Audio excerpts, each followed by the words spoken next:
Hello, County Podcast listeners.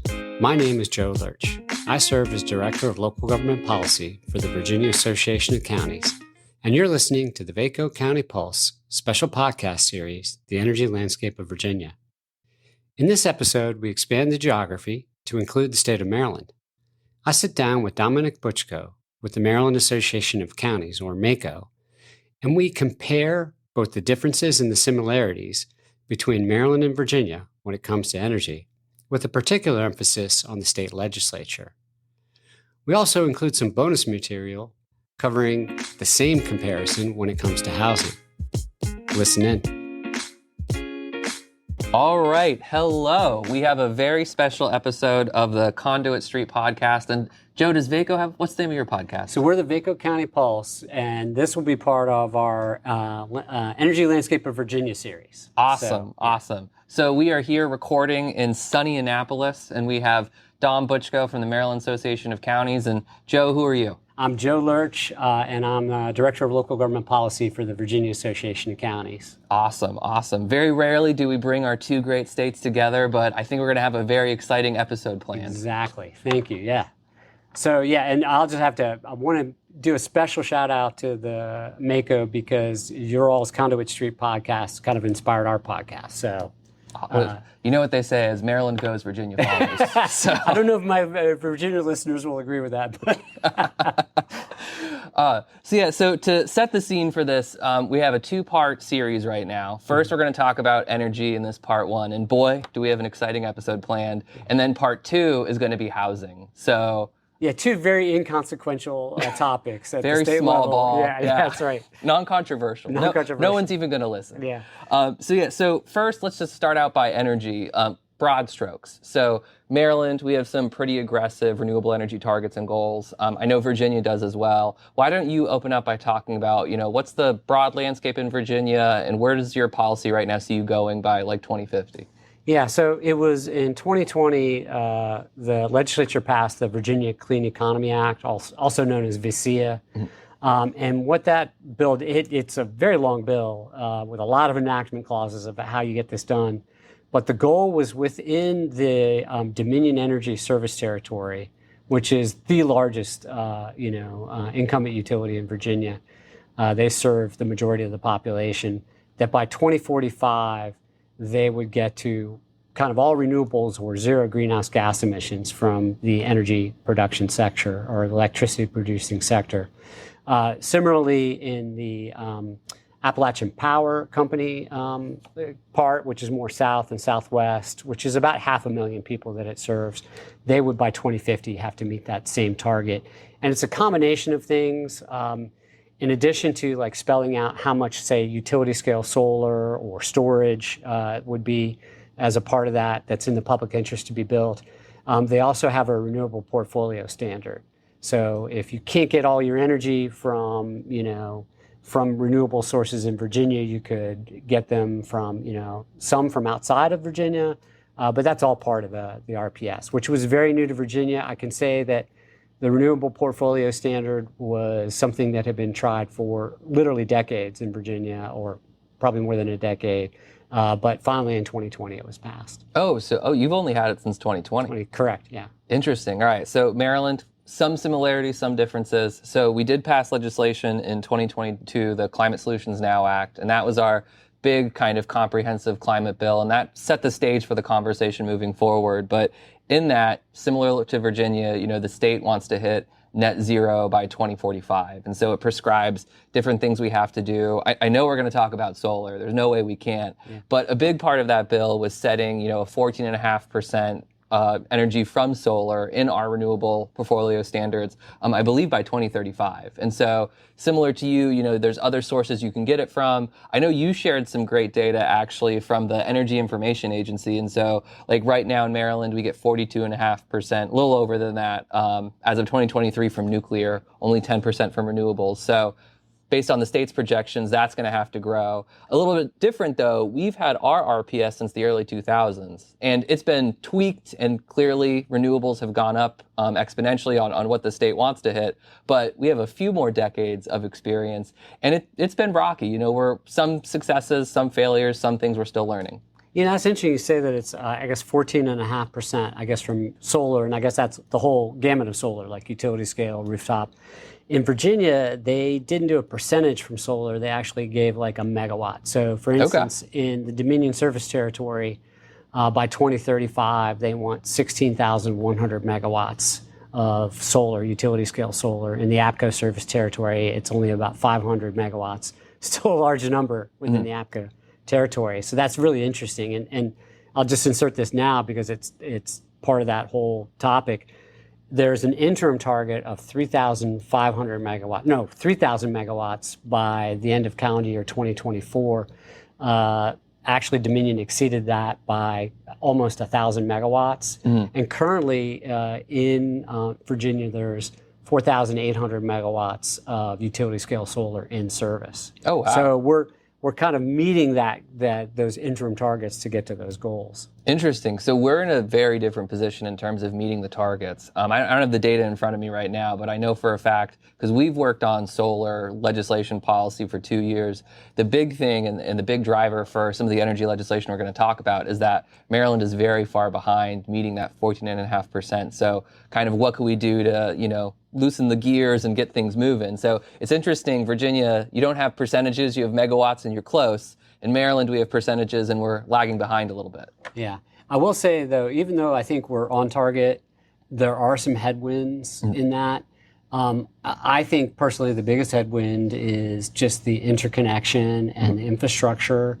We've seen projects delayed or put on hold indefinitely because they can't get connection to the grid, particularly the larger projects like 100 megawatts or above. But one of the things, and I know we'll delve into this, is the industry has seen more denials at the local level, and that's a difference, I think, between Maryland and Virginia, how you permit these. And so they're using that as a way to come at local authority and have the state step in. Yeah. So we heard kind of the same talking points from the industry. I think what's interesting, though, is you said the interconnection and the delays from the interconnection, and that was kind of the big sticking point, both over the interim last year when MACo was working with stakeholders, but also part of the conversation this session. The state of Maryland, the state of Virginia, the Commonwealth of Virginia, Commonwealth, thank you, yeah. Can do a lot. But there are certain things that are federal and regional, and where does our power end and where does our influence end, and how do we balance that? Do you want to talk a little bit just broadly? The term PJM is thrown around, kind of what is it and how does that interplay? Yeah, so they're the regional transmission organization. And, it's interesting because they're essentially a nonprofit, but what they do is they balance the load within, I guess it's like a 8 or 9 state, period here in the Mid-Atlantic. It's all parts of Virginia, Maryland, New Jersey, Delaware, Pennsylvania, West Virginia, the northern part of North Carolina, and then it kind of stretches out even further west into Ohio and Illinois and Michigan. So it's really fascinating. Well, in Chicago, I think Chicago's an island, and there's an island in Michigan and Indiana. It's not just like a straight, we control all those states. We just have little pop-ups. Pop-ups. And then it's even part of a larger eastern interconnection. And so what they do is kind of at the wholesale level, they're trying to determine, where do you balance the load? Where's the demand? Where do you do the generation? And they're the ones kind of like routing all the traffic. I know if you go to their website, they've got a nerve control center in Valley Forge, Pennsylvania, where you can see where they balance all this in real time, and they work with those incumbent utilities. So in Virginia, that would be, Dominion Power, and then APCO, and I guess in Maryland, it's what, PG&E or? Oh, we have PEPCO, we have BG&E. Yeah. We have Delmarva, we have a couple of them, but I think PEPCO and BG&E are the biggest ones. Yeah. And one of the differences, I know we don't want to touch on it, but it is, and that might be a future podcast, but in Virginia, we're regulated, the utilities are regulated by the SEC, but I understand it's unregulated in Maryland. So yes, that is a rabbit hole we will go down, a future part 3. Future part 3, yeah. But so when we're talking about kind of transmission and we're talking about PJM, what we're actually, just to kind of for pretty people like me, we're going to dumb it down for a minute. Sure. We're talking about the actual wires and the different types of wires and what capacity does that infrastructure have to move power, because a big part of the equation people think is, we're just going to put up all these generating stations, whether it's nuclear, natural gas, solar, wind, et cetera. But actually how you get those electrons from point A to point B, that's a big part of the equation that there hasn't been a lot of investment or enough thought put into. That's why we're seeing the issues we're seeing. Yeah, and I think it's fair to say that when we were starting to see all the interconnection requests to PJM for a lot of the utility scale solar, they were just running rampant, and then all of a sudden they got flooded with too much. And part of what PJM has to do is they have to get the engineering studies to say, hey, is this even feasible? And if you go to their interconnection queue and see all the requests, there's so many of them that don't survive the process because it's just not profitable. They can't do it. And then, there's a really interesting story to tell because it then gives you the impact at the local level. Far Southwest Virginia, a small county, or by population, Patrick County, they, over like a 2-year period, were considering a 13.2 megawatt facility, solar facility. So not big by the standard of what we're seeing in Virginia. It was controversial. And how many megawatts was that? 13.2 megawatts. Okay. It was controversial within the community. It took them a while to make a decision. It passed 3-2 by the Board of Supervisors. And this was in March of 2024. And then in August of 2024, the developer came to the county and said, well, we can't go forward with the project because we just learned from MACo there's not enough capacity in the substation for this. And so that gives you the idea of you just can't do this in an island. You have to figure it out with the larger grid. Yeah, I mean, we're seeing the same thing because in the areas where we are trying to push solar, where we are trying to push approvals, I mean, PJM is just, it's a 5-6+ year wait depending. And so that's kind of really weighing down a lot of the progress that we want to see. From what we're hearing, that's a big reason why we're not meeting the goals that we were talking about before, is the PJM capacity. We can get the panels up, we can turn them on, we just don't have the lines to carry the power.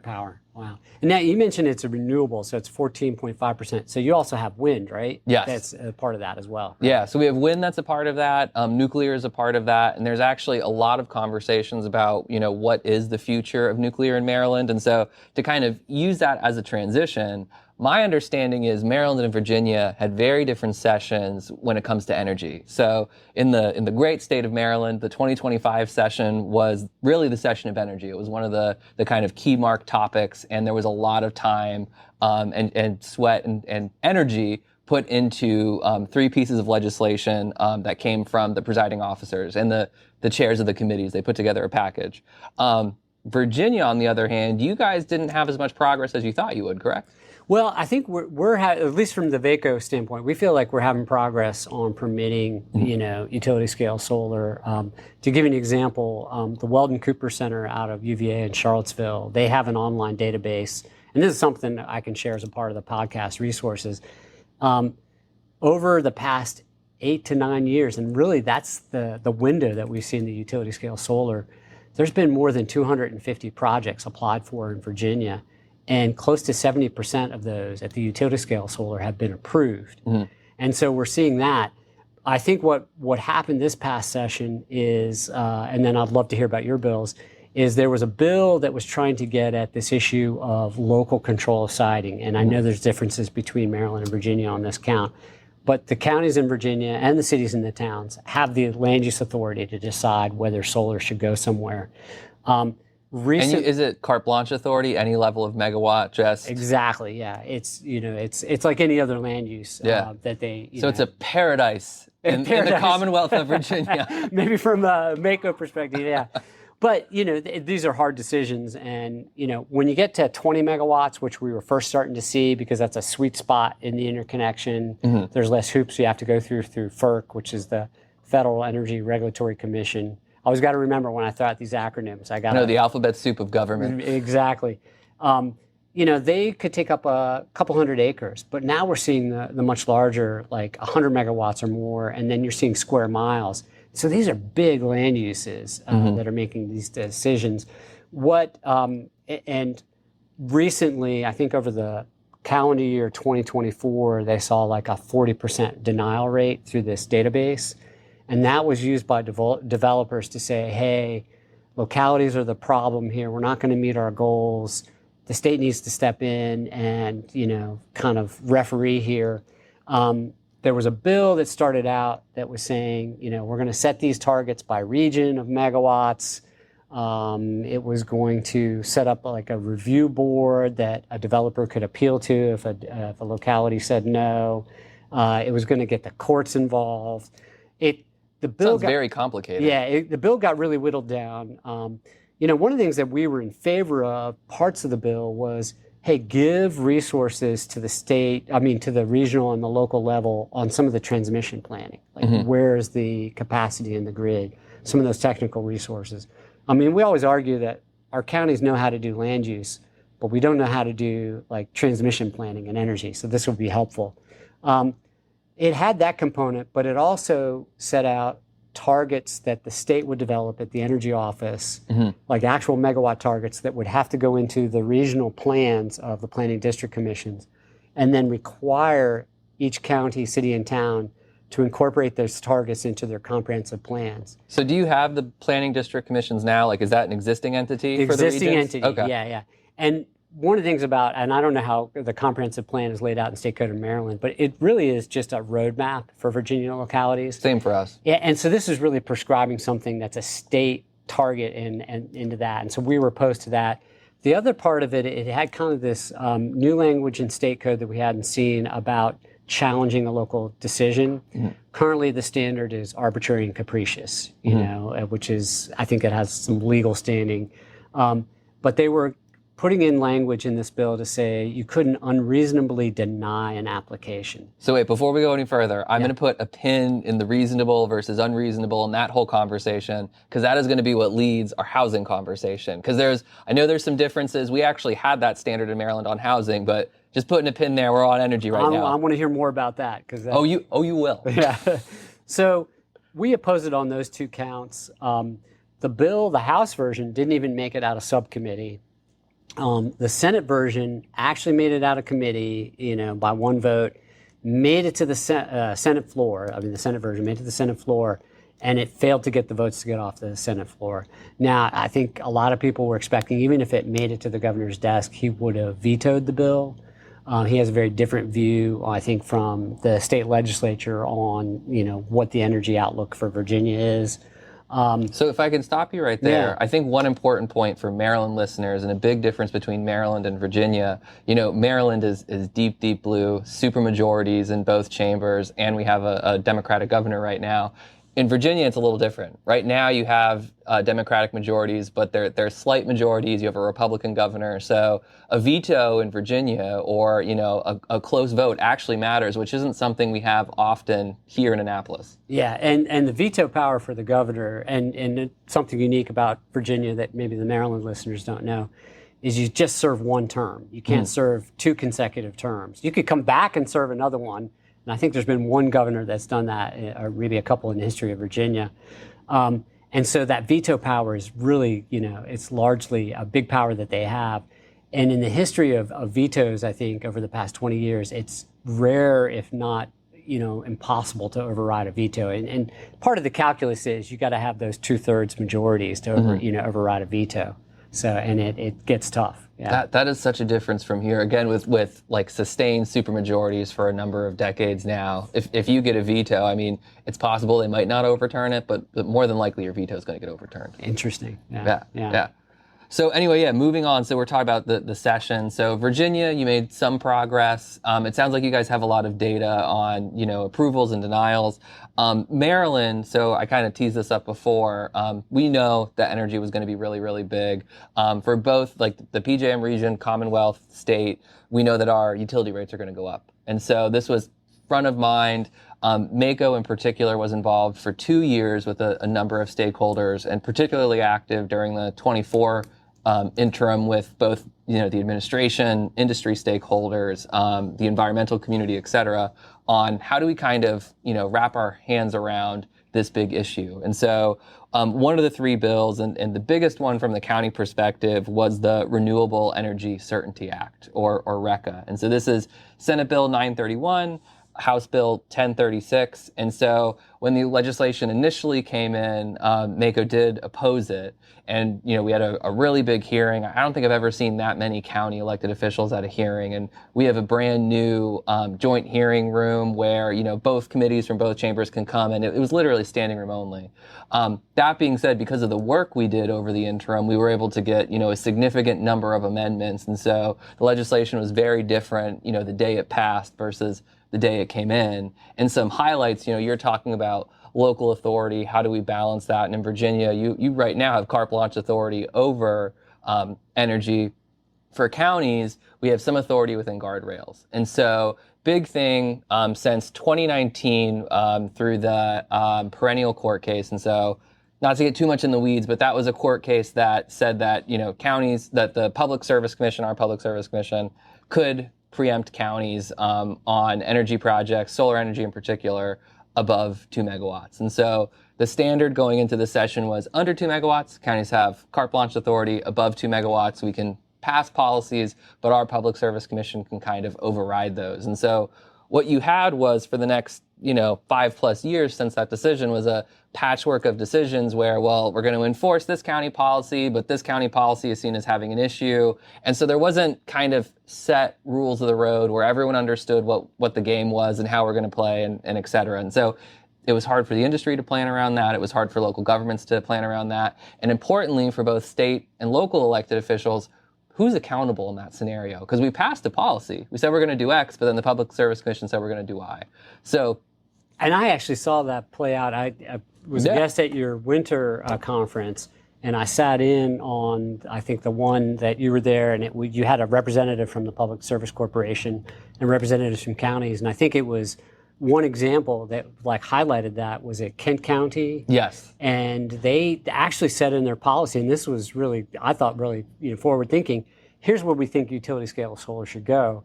But then the developer came in, I think went right outside Chestertown, Maryland, in a growth area where the county didn't want it because they had other plans.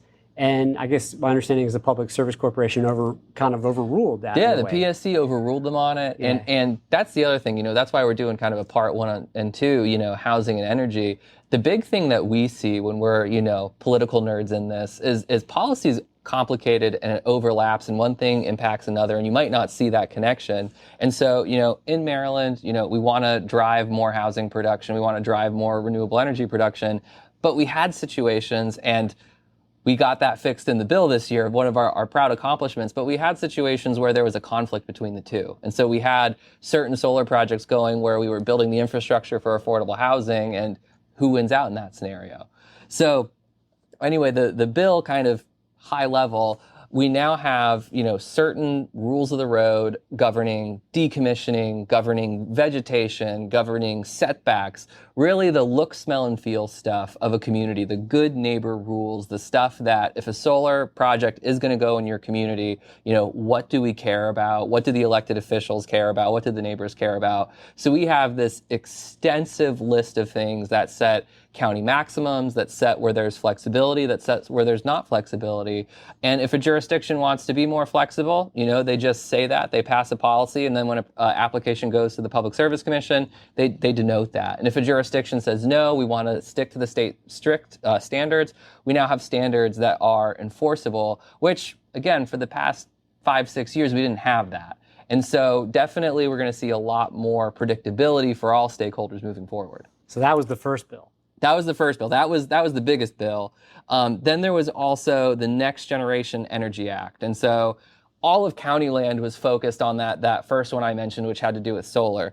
The Next Generation Energy Act, which was House Bill 1035, and I'm blanking on the Senate number, but we can definitely share it in the show notes. But House Bill 1035, this is the bill that the rest of the energy universe was focused on. And so a couple of kind of highlights of what this did.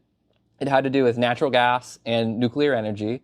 And so there is this big question of, is nuclear energy actually renewable, and where does that fit into a more kind of climate-focused, climate-conscious future?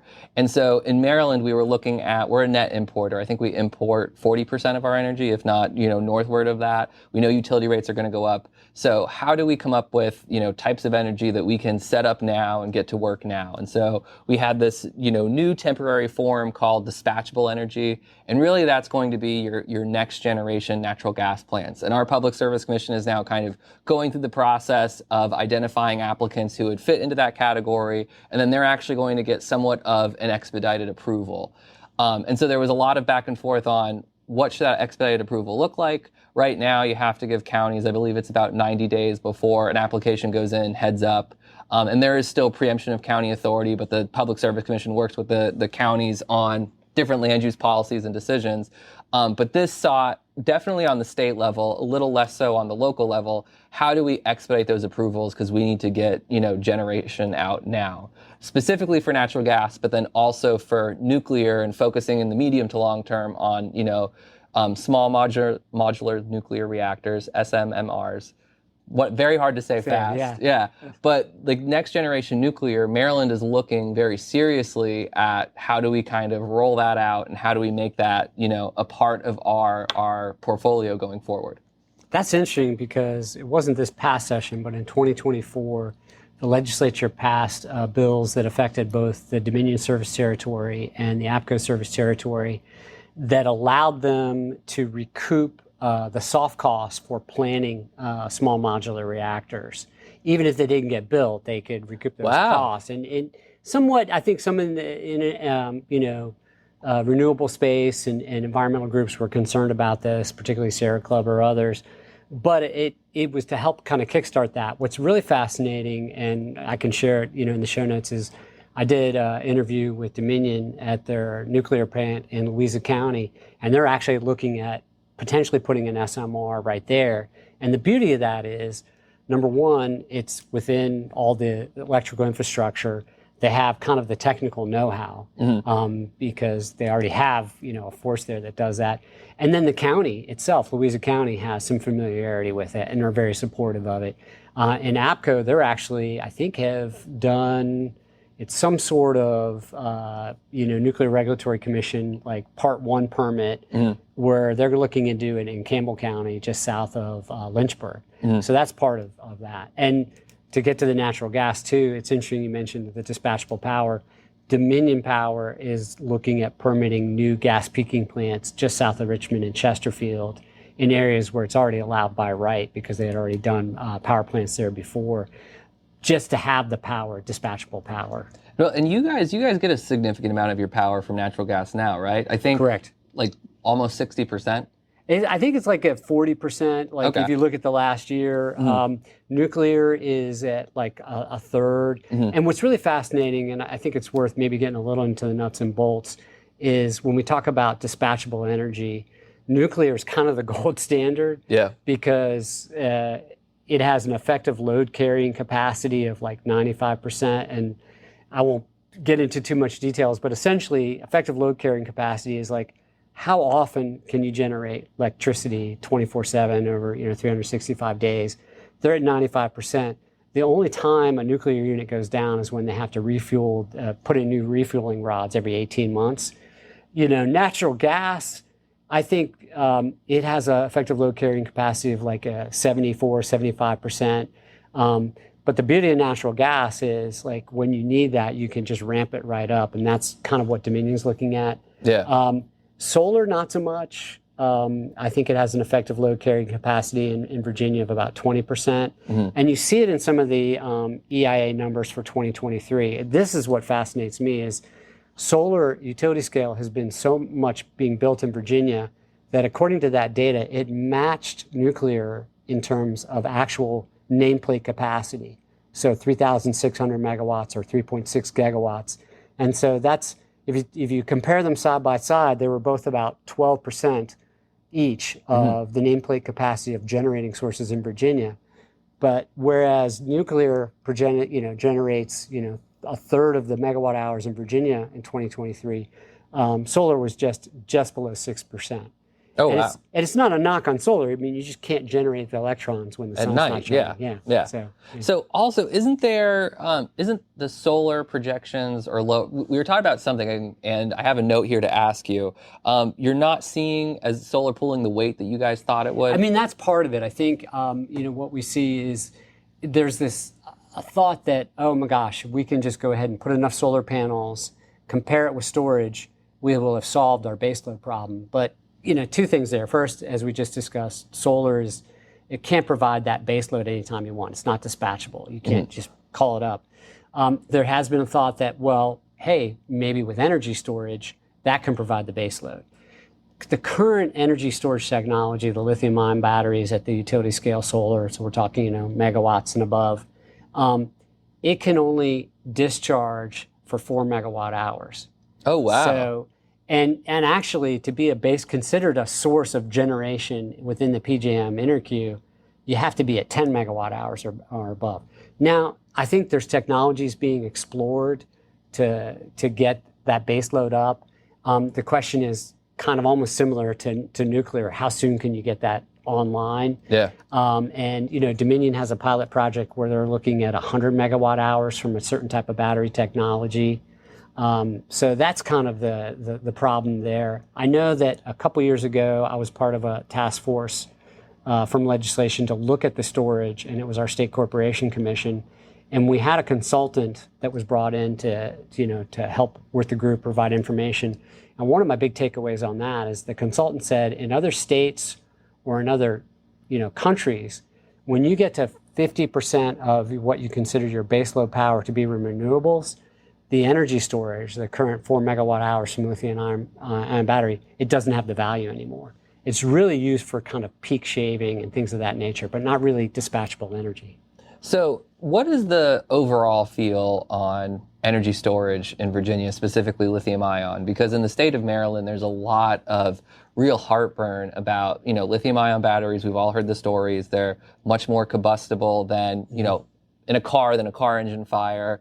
If they fail, it's a really big deal. There's these benefits, but then there's also these takeaways and potential drawbacks. There's questions about fire suppression, at least in the state of Maryland. Do we have the technology and also the standards to make sure that these facilities are safe, especially if we're putting them not only on a solar facility in a farm, but also potentially like in a hospital or in a major urban area? Are you guys feeling the same tension? How are you solving that? Yeah, so it's interesting. So I have to go back to the Virginia Clean Economy Act because it actually has some targets for storage. And I'll get to a follow-up story on that on a bill that didn't make it through this past session to try to improve upon that. But a couple things that we've seen is I think they have a lot less larger footprint. So what I've heard is like for every megawatt, it's about a quarter of an acre that you need of like megawatt storage. Whereas solar, it's, for every megawatt, you need about 8 to 10 acres of land. So there's that to compare it to. On the issue of safety and fires, that issue has been raised. I think what a lot of developers are doing is they're getting with the locality and saying, hey, let us provide some training to your local, so they are doing that. Yeah, volunteer fire department. Part of what I've heard is if something catches on fire, it's almost like, it's counterintuitive, but you don't put water on it because that causes a bigger problem. And it was actually a case in, I think, somewhere in Arizona from a couple of years back where one of these caught fire. The first responders showed up. They applied the water. There was a big explosion. People got hurt. Thankfully, nobody died. But it was a wake-up call to everybody. Part of what I understand from the industry now is they're doing a better job of monitoring what they call thermal runaway. So they can have these remote sensors. So even if there's not anybody on site, they can say, oh my gosh, we're getting to thermal runaway where you have the explosion in the fire, and they'll shut that down. Yeah. So I think the industry is getting better. I think what's fascinating is you can fit these more in urban areas versus more rural areas for utility scale solar. I know there's a project for a 100 megawatt battery in Loudoun County, which is eastern Loudoun County, where they're going to put it in a building. So you wouldn't even necessarily know that that's what it is. So I think there's been some evolution, but definitely concerned, I think, from certain neighbors. The one thing that I think you have to understand is that if these things catch fire, it's not like just smoke and ash. I mean, there's fumes. I think it's like fluorine gas. So I think those are things that definitely need to be addressed at the local level. Yeah. So one thing, kind of like going off that Arizona example, and this was a few years ago now, but one of our counties, it was a solar project. They were putting in battery storage as well. And they told the county officials, if this ever catches on fire, don't respond, evacuate the county and evacuate this radius. Yeah. So that was a few years ago. As you said, technology is advancing. Maryland policy is also advancing. But I mean, a story like that still causes a lot of heartburn. And I know there's so Prince George's and some of our other urban jurisdictions, there are similar projects right now to put these in urban areas. And when you're talking about, moving the grid towards electrification, that does make sense too. It's just that safety component. We want to make sure we're not losing the whole neighborhood if the worst happens. Yeah, I mean, I'd liken it to the, our parking garage in downtown Richmond. I don't know if the sign's still there, but when you pull in, it was saying, if you have a Chevy Volt, don't park here. Because apparently they're concerned about this catching fire. So yeah, it's how do you improve upon the technology? And of course, I think we're going to see a shift away from maybe lithium-ion batteries if other technologies take hold that maybe are less dangerous in that term, if it were to reach that point. Yeah. So I'm going to touch on the final bill that passed, and I'm interested because you and I talked about this a little bit, what you're doing in Virginia. So the final bill that passed was the Energy Resource Adequacy and Planning Act. And so this was a piece of legislation, again, part of that 3-bill package that would set a plan for Maryland. What is our energy plan going to be? Where do we need generation? Where do we need transmission infrastructure? And kind of having more of a consolidated and well thought out approach to this versus kind of the scatter shot. We're going to put some solar facilities here. We're going to listen to PJM. Unfortunately, that legislation was vetoed by the governor, citing the cost of doing the plan and potential overlap with existing efforts by other agencies. So we'll see if that veto gets override. But where's Virginia at with planning? Well, it's interesting because I touched on it earlier, a portion of that bill talking about, setting targets, but we were really looking for some of that in Virginia for our localities. So that instance I gave you in Patrick County, if they had had that information up front, they would have been like, okay, don't apply for it here. Look somewhere else. Yeah, I think that's something that we still need to look at in Virginia. I think stakeholders need to get together and understand where's the generation, as you said, where the transmission to get it there, and how do you get it there and do that planning? And one thing to touch on, and I know you said that Virginia kind of has carte blanche to make those land use decisions.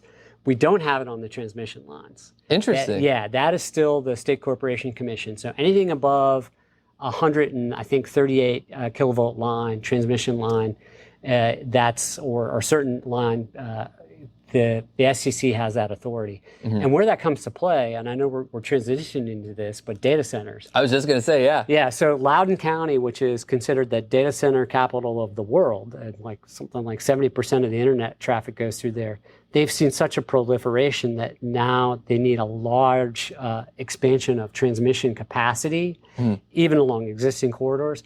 And that's creating some heartburn in some of those areas in eastern Loudoun. I was going to say, it's your fault, the Piedmont project. So tell us about the Piedmont environmental or reliability. Piedmont energy. Yeah, the Piedmont Reliability Project. Yeah. So tell us about that. So I'm sure all of the Maryland listeners know, but for our Virginia friends, this is a really controversial transmission line project. It stretches across several counties. I think Baltimore County, Carroll County, and Frederick County, and goes to Virginia. And basically, because we are in this big PJM region, we were talking about the contours of that before, Virginia's demand for energy due to the data centers means, you currently don't have enough generation, which means we have to get that power from somewhere else. So Maryland, lucky us, we get to deal with your big extension cord cutting across our prime agricultural farmland. And so this project has garnered quite a bit of controversy. Our governor so far has come out against it. Landowners are actually, in some instances, refusing to have the developers come onto their property, even though there was the threat of the use of eminent domain. So this entire project has just garnered a lot of heartburn from 3 very big jurisdictions. And I will say, too, 3 jurisdictions where you have, mostly deep blue, mostly deep red, and also purple. So you found an issue that unites everybody. So let me understand where it is in the process. So I guess PJM said you need this corridor, and was it the Public Service Corporation or that determined that this is where the corridor is? Like, where is it in that process? Yeah, so I don't think that the state has ruled on anything yet. So our Public Service Commission hasn't made any rulings. They haven't approved anything. They're still doing a lot of reviews. And actually, when you talk to them about it, they say we can't say anything because we're still doing a lot of those reviews. So it's still at the PJM federal level. They're still, talking with property owners. But the individual steps where, well, we have to start going and doing surveys, we have to start going and doing certain reviews, they're having a hard time even starting to complete that right now. Goodness. And my understanding, too, is really to kind of tap the natural gas generation in Pennsylvania, right? The other Commonwealth. The other Commonwealth. It's fascinating. And so our listeners will know, I mean, yes, I could see some heartburn from Marylanders thinking all this power is going to the data centers in Northern Virginia.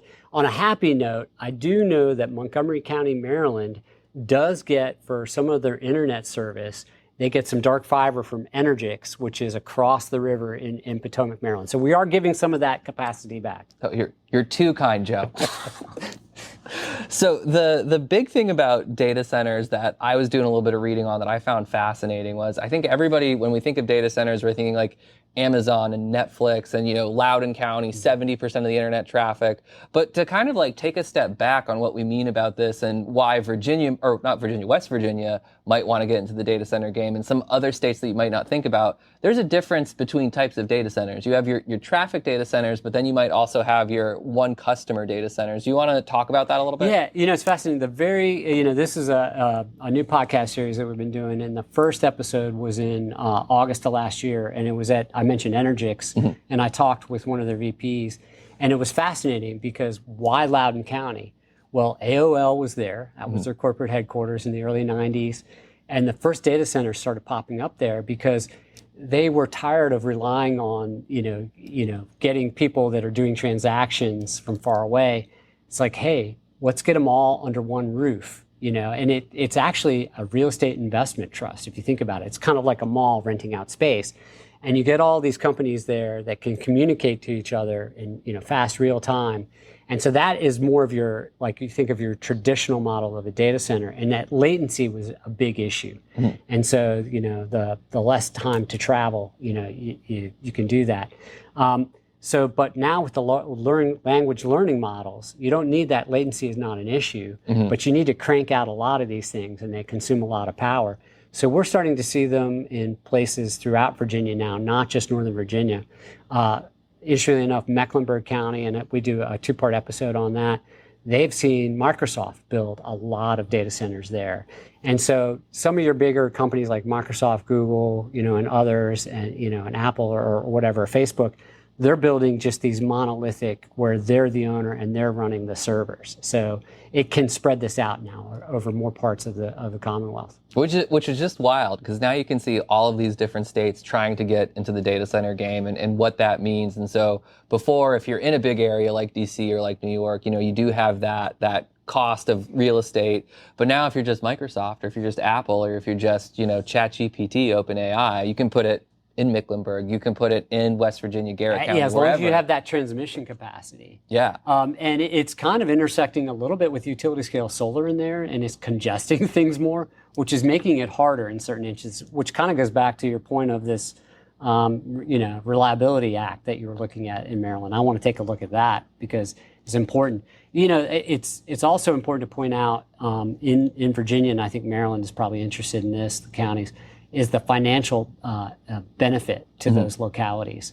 I know that Loudoun County, and it's a part of the third part of that interview, that first podcast we did in talking to Julie Briskman, who was vice chair of Loudoun County Board, something like 38% of their base operating budget comes from revenue from the taxation on the equipment. And that's a big source of income. That's a huge source. And it can help alleviate things. It can take the stress off your real estate tax, can help you build schools. I know Mecklenburg County, it's one of several counties in Virginia that it's very unique. They have the ability to do a 1% sales tax in addition to the state sales tax, but they have to dedicate it to school construction. They're the only locality that hasn't taken advantage of it because they're getting so much revenue from the data centers that they're able to fund that construction at the local level. So one thing we're finding in Maryland, because sometimes, depending on the scenario and the locality, you see some of these eye-popping numbers and you could do a tax break or you could have more revenue to kind of put into whatever project. But then a big part that we're seeing that's not talked about as much is, well, what are the other infrastructure impacts? And so we all know about power, we all know about the Piedmont project, but also, water. These things can take up plenty of water, and what's that demand going to look like? And so at least we're finding in Maryland, you really have to dig in a little bit deeper, because the top level number might be really big and nice, but then when you get into the details, you might be getting a little bit more than you bargained for. No, that's a good point. There was a Joint Legislative Audit Review Commission. It's kind of the legislative research and watchdog for the General Assembly. They released a report last December, which is what I talked about at your all's winter conference, and they looked at all these issues. And what they, determined is, water's available now for where the data centers are, but it could become a problem in the future. Noise is a big issue. In certain areas. I know in Prince William County, it's been talked about. Obviously, the energy to get them there. Mm-hmm. Then there's aesthetics. How do these things look? They're not necessarily pretty, and it's by design, because these things are very tight security-wise. There's a lot of proprietary information and transactions going through. Bad actors would love to tap into these things, and so you really have to secure them. I know Loudon has done some design principles to make them look a little better.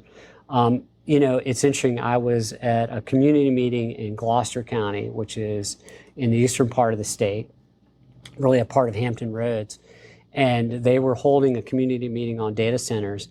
And as they were getting feedback from the audience, one thing that the county leader said is, we're not interested in giving them any of our groundwater for cooling these things. They got to be cooled another way, maybe air cooled, which then, if they're air cooled, it requires more energy. So yeah. It's a trade-off. Yeah, it's definitely a fascinating, nuanced policy issue. And it's also just so interconnected with how our society functions broadly. So I love digging into data centers. They're fascinating. One thing I do want to point out, it's similar in a way to solar, in that these things are popping up everywhere, and counties, approve them, they go in, and then you kind of see the impacts and some of like the noise, the aesthetics or the energy consumption. Solar in Virginia, one of the things that I didn't touch on earlier, but it's important to point out, is when they go in with these projects, particularly if they're 100 megawatts or more, they do a total land clearing. And in that process of stripping away all the topsoil and everything, there's a lot of erosion and sediment that ends up becoming a big problem. It blows out streams. And so it's created a lot of negative impacts and a lot of negative feelings towards utility scale solar. So one of the things, and maybe that's a part of your that first big bill, is how does the state and localities really encourage developers to come in? And do you have to open up like 1,000 acres at a time? Could you maybe do a smaller thing, which is what home builders do, like in big developments? But also even thinking about, do you really need to strip away the topsoil? Mm-hmm. Are there ways that you can, preserve the soil, which, hundreds of thousands of years in some of these agricultural communities has been developing, and respect the drainage divide. So that's an issue that we're definitely dealing with in Virginia. So not to go too far down a rabbit hole, but I think this soil conversation is really important to have. Oh, yeah. So we do have, kind of similar to housing development, you do have to deal with, soil erosion and runoff, and how do you solve all of that? But the big question is, the soil's irreplaceable. We do have a requirement in Maryland under the new bill that you can't, remove the soil from the property. That being said, it doesn't mean when you're doing construction, you can't, pile it off to the side. And so I went on a tour after session of a bunch of different solar facilities with some of the agricultural folks, and they were talking to me about the different impacts of the land. And even if you stockpile the soil, on a project site, you don't remove it, you don't sell it. If that soil is sitting there for so long and it's not being treated and everything else, it just becomes dirt. It doesn't become soil. And there's a distinction between the two, and one has a lot more agricultural value than the other. And so while we do have runoff requirements, I think we don't have enough strong protections yet. I'm hopeful yet for how do we protect our prime and productive soils. What we'll put in the show notes, so we've gone down this rabbit hole, so let's finish it. Several years ago, we had House Bill 206 that was trying to address this issue. And it's rules that are now out for their final in the public register, and they become effective June 18th. But essentially, if you impact 10 or more acres of prime farmland, and that's, the USDA definition, and it can be, found out on site by ground truthing, or 50 or more acres of contiguous forest, because we're seeing a lot more forest go to solar through these applications, and these are just for solar applications. You have to offset that with an acre for acre easement, a 1-for-1. Oh, wow. But here's the interesting thing is they've done the rules, and I was part of the stakeholders groups. You can get some credits for actually leaving the soil in place. So that for, every 10 acres you impact, you only had to do like 1 acre of easement. And the idea is like, let's incentivize not only staying away from prime farmland or large swaths of forest, but even if you have to impact them, here are some incentives to do this. There's actually a company we gave an award to several years ago, or not VACo, but the governor did, or the Department of Environmental Quality. It's a company called Nevados, where they did a project up in Frederick County, Maryland, where they respected the total topography of the land. They didn't move on the topsoil. And the way to think of it is, why do they clear and grade everything flat? It's because they put in these huge, racks for the, all the metal for these things to just be flat, and you hook them all up. They did these individual poles respecting the topography, and then did these interlocking cables to connect them. And That's very cool. Yeah, and part of it, the incentive there is when you do that, you have less stormwater runoff. You actually reduce your cost for stormwater runoff control in the basins and ponds. Now, do you know what that did to the cost of the project? Did that make the project more expensive? It probably did, but that's the trade-off. Yeah, and we're going to talk about that a lot when we get to housing, trade-offs and different kind of policy goals. But really quick, as we kind of close this energy conversation, looking at 2026, because we live our lives by sessions. Yes. So, but looking at, the 2026 session, what do you think will happen in Virginia? What's kind of big over the horizon? I think that solar will be looked at, but more broadly, the Virginia Clean Economy Act. We have a commission on electric utility regulation. It had been dormant for a couple of years, but reinvigorated. And it's, House and Senate leaders that chair this, and they're really looking at these energy issues and trying to come up with solutions, whether it's, integrated resource plans, which the utilities have to file. They're the ones that kind of bless that siting legislation that we ended up opposing. But at their last meeting, there were some interviews with some news outlets where the leaders in both the House and the Senate say we may need to revisit the Virginia Clean Economy Act. And part of that has to do with the proliferation of data centers and the demand for energy. Because now within Virginia and in the larger PJM, we're having to import more energy for all these data centers. And it's running up against this, how do you meet your goals of zero greenhouse gases? And so there may be some tweaks there. Maybe you overdo the time frames, or how do you allow for these things? And so I thought that was really interesting. We'll see where that goes. I think we'll see some more siting legislation, and so we'll have to be, playing in that arena. Data centers will be revisited. That Joe Lerch report had a lot of bills that had to do with requiring more of localities and the developers to address issues of noise and water control and stuff like that. They didn't really make it out. I think that'll be revisited. The state has a generous sales and use tax credit. It's 100% for the equipment for data centers, which is really driving a large part of why they're locating in Virginia. That's set to expire in 2035. There's actually a push from the data center industry and some localities that have benefited from that to extend it to 2050 as an incentive for data centers that are now planning to locate in Virginia, because they want that certainty that tax incentive will be there as they replace the equipment going forward. Very interesting. Very interesting. So what are you seeing in Maryland? So for energy in Maryland, I think we're going to be a lot less active than we were this past year. So that solar bill, the Renewable Energy Certainty Act, I would be shocked if there wasn't some tweaks to that, just because, it's a 90-day legislative session. Things are moving fast and, we have to smooth this out here. One particular thing that comes to mind is in the debate about bonding and bonding requirements, salvage value was included. So you can deduct the amount of salvage value from the initial cost of the bond. And that's all speculative. And that caused, a lot of heartburn from different communities. I imagine that's going to be kind of re-looked at and talked about, as well as a bunch of other small things. I think energy storage, there's a lot more to do in Maryland on energy storage. Outside of that, I think we passed a lot of major policies. And so we have to see now, how are they implemented? And maybe while 26 might not be a big year for energy, 27, 28, the issue is not going anywhere. I think we're about to see a lull, though. Yeah, since you mentioned the salvage value, because it was a bill several years ago that requires localities to have the developer do a decommissioning plan. And early versions of that bill that we were able to touch, it would have counted that salvage value. We were able to get that out of the bill and let that be a determination of the locality.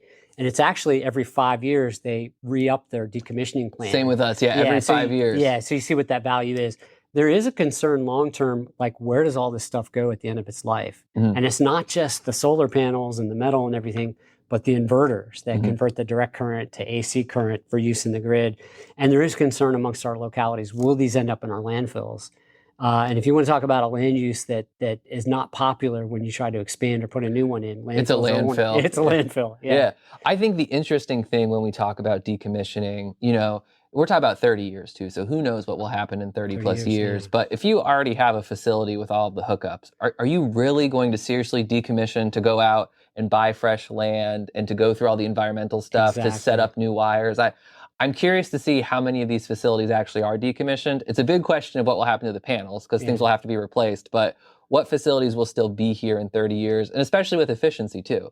Yep. So if panels become more efficient, how is that going to interplay? So a lot of big outstanding questions. And then other technologies that are on the horizon, and we'll end this on a really futuristic note here. Chesterfield County, I mentioned them earlier, they are going to be home to what could be the first commercial fusion plant, nuclear fusion plant in Virginia. It's I think it's about a 400 megawatt facility that a company out of Devens, Massachusetts called Commonwealth Fusion Systems, and I'll provide some links to this in the show notes. But they have this type of nuclear fusion reactor that's done a proof of concept where they actually got more energy out than they put in. And they're building a demonstration plant there that should be online in 2026. And the goal is to build this 400 megawatt facility in Virginia. And man, you talk about solving some problems. Not only is it, non-greenhouse gas emission, but you don't have the nuclear waste. I was on a phone call or a webinar with some people from this, and I'd asked the question, it was like, well, how much fuel do you need for this? Because it's just hydrogen, right? It's a certain type of hydrogen. And they said, well, for the life of the plant, we just bring in a small truckload with some tanks. So, wow. Yeah, so it could be at a future date, and that's why decommissioning is important, I think, and we talked about the soil. It's like, what happens with the equipment and what happens to the land, and can you get that back? Yeah. Well, I will just say, what a time to be alive. Exactly. So for those of our listeners who have not yet fallen asleep, don't worry. Part 2 is probably going to be even better than part 1. And part 1 was already pretty great. So stay tuned, stick around, and can't wait to talk about housing with you. I'm looking forward to it. Quick note for our listeners. Our second part, a discussion on housing, will be a separate podcast episode on the VACo County Pulse. We covered a lot of ground in this discussion, and before moving on, I want to note a couple corrections. Early on in this discussion, I referred to the Weldon Cooper utility scale solar database showing that nearly 70% of all applications that went through the process were approved by Virginia localities. This number is actually closer to 80%. In the discussion on data centers, I twice referred to a data center company in Loudoun as Energix. This is incorrect. The actual name of this company, which is a Fortune 500 company, is Equinix. Energix, which is headquartered in Arlington County, actually builds utility-scale solar in Virginia and other states. I encourage our listeners to check out the resource links associated with this episode. Gage Harder, VACo Director of Communications, is our podcast editor. Thanks for listening, and stay tuned for future episodes.